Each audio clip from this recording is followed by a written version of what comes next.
Hey guys, welcome back to One Stop Biology. So in today's video, we are going to discuss all about enzymes. So guys, this will be the last topic of the chapter Biomolecules, which we are going through right now. Basically, it is chapter 9 of class 11th. So guys, I hope before we start this video, I hope you have undergone the change in syllabus and I hope you are still going through those topics which are reduced for this year's NEET 2021 exam, because if you are going to reappear for the exam, that those topics might get included as things will become normal. So it has reduced only because of the COVID situation. It is temporary. What I would suggest is that you go through the entire topic at least with NCERT, right? So do not skip any topic of NCERT, and that is the reason we here on my channel are going to cover the entire NCERT syllabus. So let's start with enzymes. Now, guys, we know that almost all the enzymes are nothing but proteins. All the enzymes are made up of proteins, right? So, if we talk about the structure of enzymes, then it is nothing but it is made up of amino acids, right? Am I wrong? No, right? It is made up of amino acids, right? And there are some, nucleic acids as well, which behave as enzymes. Now, these nucleic acids are known as ribozymes. Remember, these are known as ribozymes, right? So, enzymes are nothing but proteins. Now, if you remember the structure of protein, if you know the structure of protein, basically, protein has a primary structure, it has a secondary structure, it has a tertiary structure, and a quaternary structure as well. Now, the primary structure, if we talk about the primary structure, it is nothing but a chain of amino acid. A chain of amino acid, right? So, this is primary structure. Now, if we talk about the secondary structure, it is nothing but helical, coiled. This is secondary structure. Now, this coil starts forming a 3D structure, right? So this is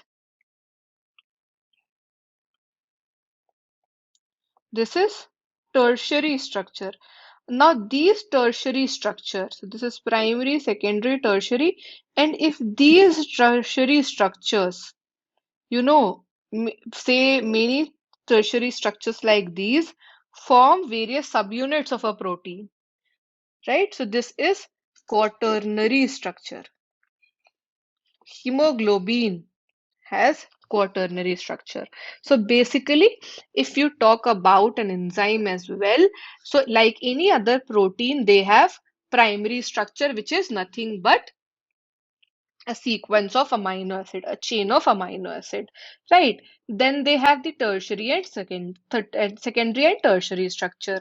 Now, if you look at the tertiary structure, what you'll see is that there is a backbone of protein chain and it gets folded upon itself like this, right?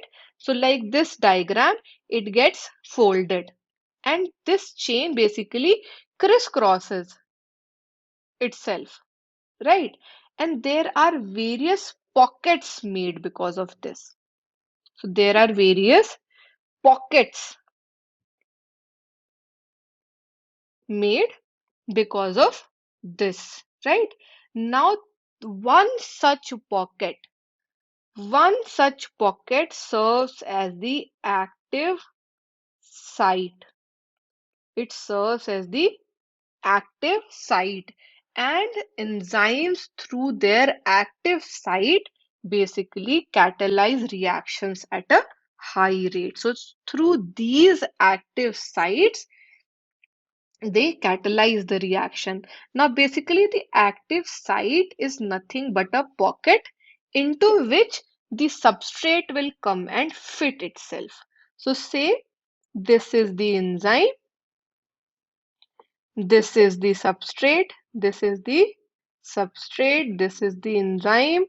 It will come here and we'll just change the color, right? So say this is the substrate. Now this substrate will come here and fit here. And this pocket is nothing but the active site. So through their active site, the enzymes catalyze reaction at a much higher rate, right? Now these these enzyme catalysts differ from inorganic catalysts. Always remember that enzyme catalysts differ from inorganic catalysts. And what is the major difference? That these inorganic catalysts work very efficiently at, say, high temperature, high pressure, but enzymes, they are very prone to high temperature. Enzyme gets damaged at high temperature. So say above 40 degrees Celsius, enzymes will be damaged. They will get damaged, right? Now, there are enzymes which are isolated from organisms and they live under extremely high temperature, right? Some are stable, but mostly the enzymes are prone to such harsh conditions, right? Now, let's see what different chemical reactions happen, right? Let's see that. So, let's see all about the chemical reactions. So, guys, when we talk about chemical reactions, we basically say that chemical compounds they undergo two types of changes, right? So, any chemical compound they undergo two types of changes. One is a physical change, right? So, one is a physical change, right? Which basically refers to change in shape without breaking the bond, right? The physical change is nothing but change in shape, but without breaking bonds. This is a physical process, right? Another process is the state change in state of matter, right? So basically, when ice melts into water, then or when say water becomes a vapor, this is also a physical process, right? But when bonds are broken and new bonds are formed during transformation, it is known as a chemical reaction. So, in physical change, there is a change of matter or there is a change in shape without breaking bond. Chemical change or chemical reaction is when the bonds are broken and new bonds are formed during transformation. Now, this is known as the chemical reaction, right? Now, guys, say, in the absence of an enzyme. So, uh, before that, what I'll do is I'll give you an example. Say there is a reaction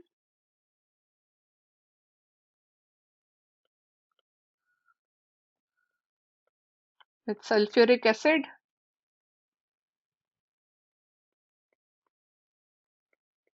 water is released.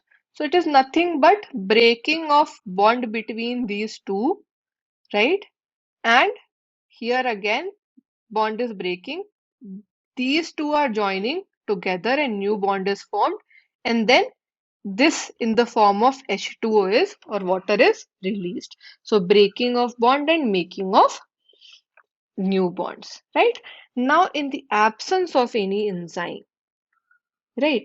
Say this reaction is will be very slow. Any reaction which is enzyme dependent, in the absence of the enzyme, the reaction will be very slow, right? So say in the hydrolysis of starch into glucose, it is an organic chemical reaction. Now the rate of physical or chemical process that refers to the amount of product that is formed per unit time. This is denoted by rate delta P by delta T, right? Now rate can also be said as velocity if the direction is specified, right? So as a basically general rule of thumb, it is stated that rate doubles or decreases in half for every 10-degree change in either direction, right? Now when catalyzed reactions, the reactions which are catalyzed with the help of an enzyme, there, the rate proceeds very fastly or it is higher than the uncatalyzed one. That we'll have to remember. Now, this means that in the absence, right, in the absence of any enzyme which is basically the reaction is catalyzed, the reaction will be very slow, right? So here, as an example, you can see that if carbon dioxide and water reacts, they form carbonic acid. Now, if we have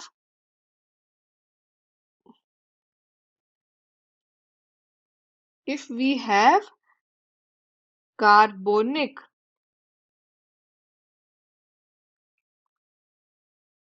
anhydrase as the catalyst, the reaction will be fast. But in the absence of carbonic anhydrase, right? So basically, this is happening in the cytoplasm, and the enzyme carbonic anhydrase is present in the cytoplasm. And because of the presence of carbonic anhydrase, the reaction speeds dramatically. And what happens is that 6 lakh molecules are formed every second, right? So basically, because of the enzyme carbonic anhydrase, the entire reaction is accelerated by 10 million times, right? So this is one example, right? Now there is again where a metabolic pathway, example of a metabolic pathway. So say there is a multi-step chemical reaction happening with each step being catalyzed, right? Now all these steps are being catalyzed by the same enzyme or a different enzyme, right? So this is a metabolic pathway.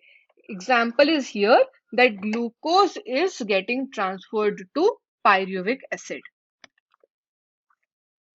So basically, glucose becomes pyruvic acid through 10 different enzymes. It can happen with different enzymes, and we'll study it later. We'll study it in detail as well. Right. So I hope you would have understood the concept of enzymes, right? Now, basically, guys, these reactions, these catalyzed reactions are exothermic or a spontaneous reaction, or they can be endothermic as well, right? Which means energy requiring reaction, right? So what happens is that says that there is a substrate S, and that substrate S has to go through a much higher energy state or transition state, right? So we'll see how this reaction happens exactly.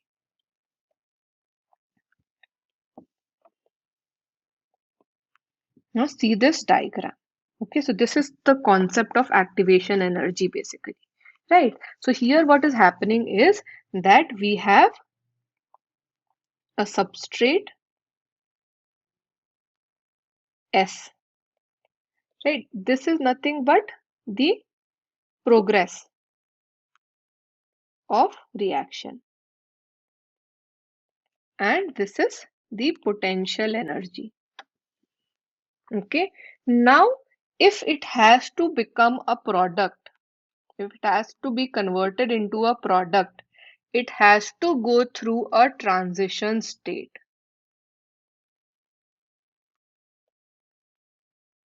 right? Now, while going through the transition state, the activation energy required or the energy required without an enzyme is much higher.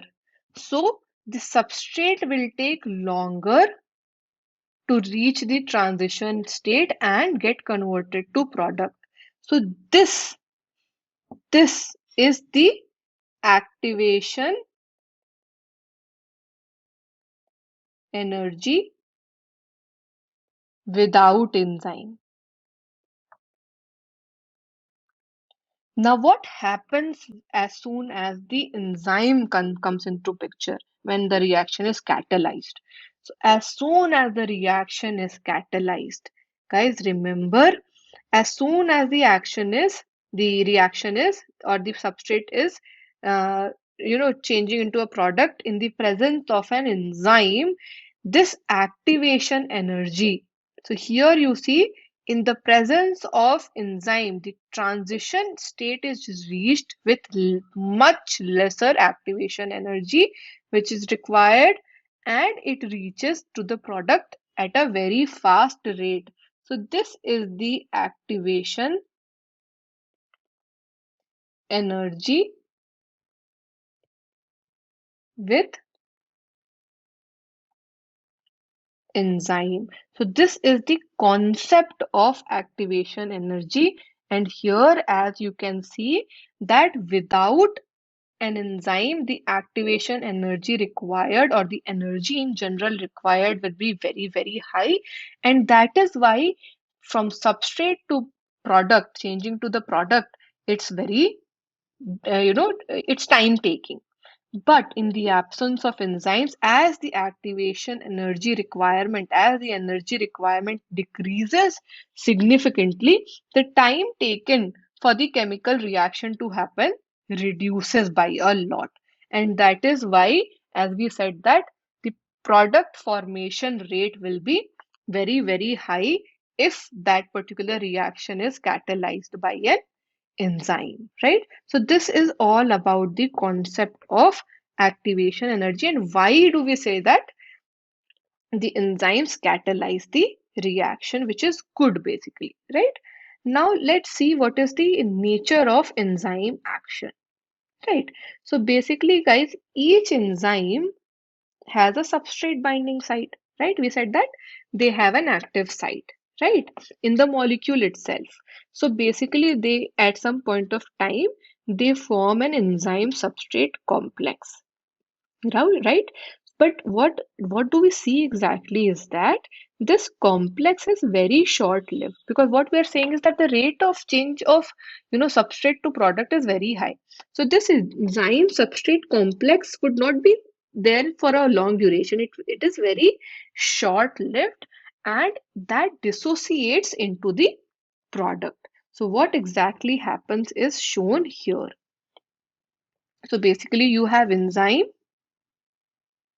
plus substrate, right? This quickly forms the enzyme substrate complex, right? And this again in a very less time forms enzyme product complex. And then enzyme is it moves apart from the product. So the product is formed, right? So there is an intermediary complex which is highly reactive enzyme substrate complex, right? Now, if you talk about the catalytic cycle of an enzyme, how does the catalytic cycle of an enzyme happens? So let's see this. So basically, first the substrate binds to the active site of the enzyme, right? So what is happening basically is that this is the this is the substrate. Now for this we would be having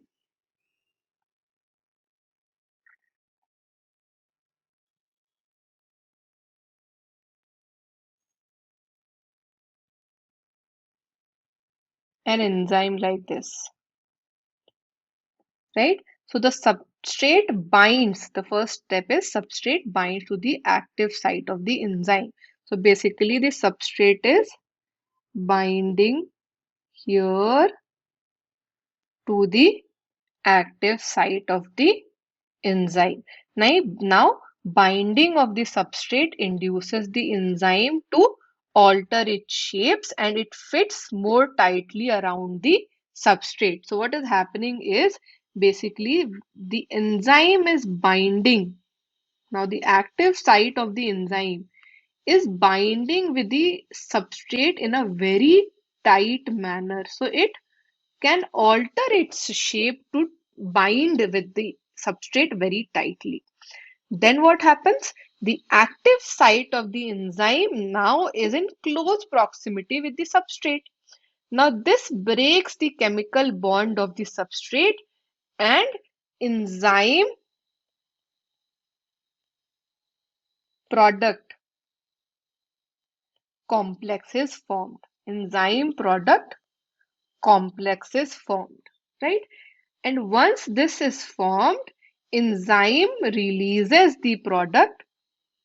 So this enzyme now will release the product,